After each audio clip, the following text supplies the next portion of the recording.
What's up, YouTube? Jalen MR here with another video. Hope all is well. Hope everything is going your way. So today we're going to be reacting to how Mexico plans on retaliating to Donald Trump's tariffs. Don't forget to like, comment, subscribe, and without further ado, let's hop into it. Just that Mexico is also bracing for an economic hit from Donald Trump. Colaboramos, pero nunca nos subordinemos. Mexican President Claudia Sheinbaum has laid out her country's plan to meet one of Trump's demands to reduce their imports. Unfortunately, I don't speak Spanish, so I'm not 100% sure about what she's saying. If you do, feel free to comment down below and, inform us. From China. Canada, meanwhile, is throwing a little over $1 billion at the border to appease Trump. The key question remains for both countries, are these efforts enough? Kenneth Smith-Ramos is Mexico's former chief negotiator for the modernization of NAFTA and now a partner at Aegon, and he joins me now. It's good to see you again, sir. Thanks for being here. Thank you very much, David, for the invitation. There is a great deal of anxiety in this country about what could come on Monday and absolutely no certainty about what could come on Monday. What is the mood from the Mexican perspective right now? Well, I think it's very similar. I think the Mexican government and the Mexican private sector is sort of bracing for whatever scenarios we may face beginning next week with the arrival of President Trump. I think the Mexican government has been working on a strategy which is twofold, which is on the one hand, to really be vigilant that the USMCA is not violated. President Sheinbaum has been clear in stating that if the U.S. unilaterally increases tariffs on Mexican exports, that would represent a violation of the USMCA and that Mexico would have to retaliate. So I know for a fact that there is work going on in Mexico on a potential retaliation list, taking as an example the lists and the retaliation that Mexico has enacted in the past, in the previous administration for President Trump and in previous years vis-a-vis the United States. So that's one side. And on the other side, the key objective for Mexico is to basically try to defuse the tariff threat right now. And that involves, without a doubt, what also the Mexican government has been saying, which is establishing a positive foreign policy dialogue with the United States on key issues such as immigration and security, drug trafficking. So I think those are the areas where the government is focusing the efforts, as well as dealing with what will come later, which is the entire discussion on USMCA and its review in 2026. What role does China play in those discussions, etc.? Yeah. So I'm not well knowledge on what we necessarily get from Mexico. If you know about, the different products that they supply us and how we help each other, feel free to comment down below. But yeah, I'm not 100% sure on how they could really retaliate. It doesn't seem like we really get a lot of our products from Mexico. It seems more on the China side of things. So feel free to comment down below and let us know what you think. Sounds similar to what Canada has done, though the issues with migrants, obviously, and the border are very different up here in terms of scale and fentanyl as well, right? So that's another thing. So when they say they're going to tighten down the border, so if Donald Trump does inflict tariffs on them, are they going to lax on the border? Or are they going to open it up for more things to come through, more illegal immigrants? Or how is that going to work? It's try to work with the incoming administration on those issues to buy some time or get a reprieve, but be ready to hit back if you need to. And the sense we have from the Canadian government is it's not going to be dollar for dollar retaliation, because that's a trade war Canada can't win, and they would hit very specific strategic sectors of the American economy. Is that where it's going in Mexico, or do you think it could end up trying to go dollar for dollar with the biggest economy on the planet? Yeah, I think a lot will depend on what actual measures the United States announces and actually implements, because there's been a lot of talk in Washington about whether President Trump will go ahead and apply 25% tariffs across the board on all products traded with Mexico and Canada, which would be really extreme, and it will amount essentially to suspending the USMCA for whatever time those tariffs are in place. What we've also been hearing is perhaps a more strategic approach that could involve, yes, imposing tariffs, but in certain sectors, key sectors for export for Mexico, perhaps the same for Canada. And as the president said during his campaign, the last days of the campaign, he said that he would increase tariffs and continue increasing them until he gets results, quote unquote. And so that's another possibility. And so, based on whatever measures the United States takes, I think the Mexican government will react.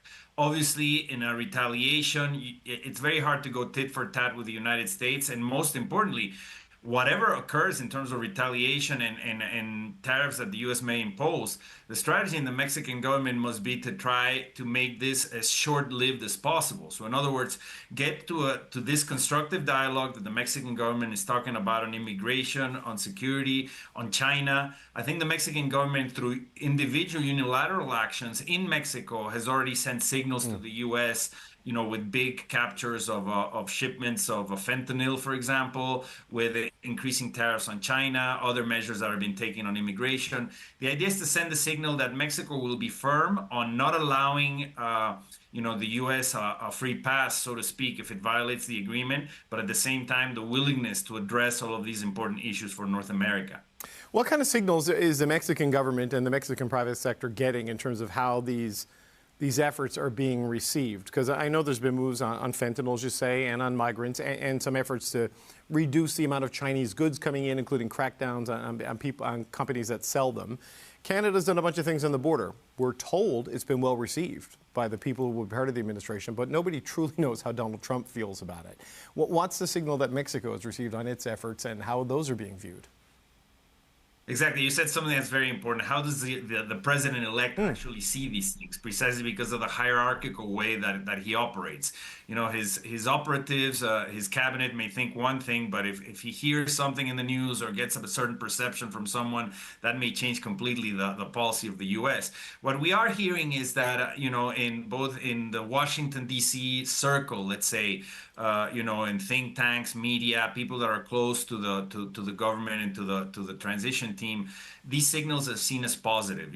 We are starting from, let's say, frankly, a very low point of cooperation on security, for example, with the previous administration, with the López Obrador administration.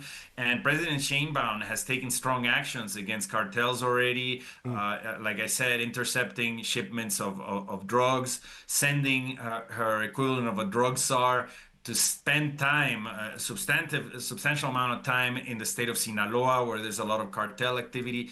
So I think those things are being received positively in the U.S. Also, what Mexico is trying to do and will try to do on immigration and on China.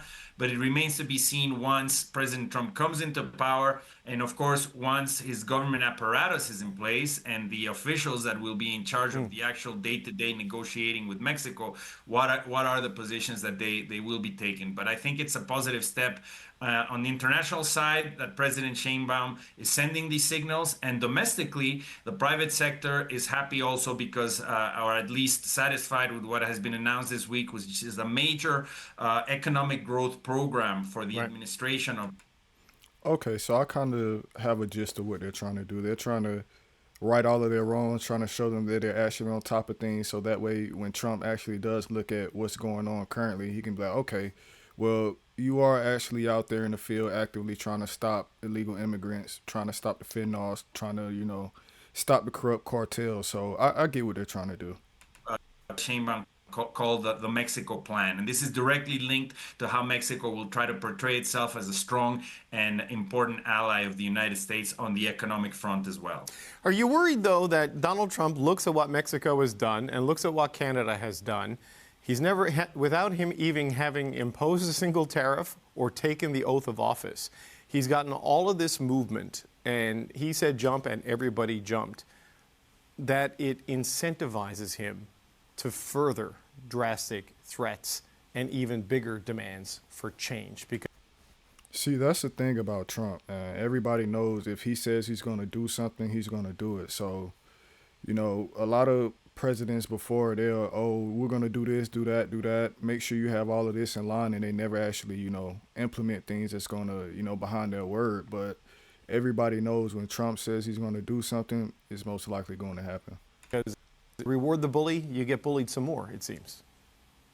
That's a very good point, and it's a very fine line. You know, you can't sort of break the dialogue or try to walk away from what will be a very substantive and important discussion with the Trump administration.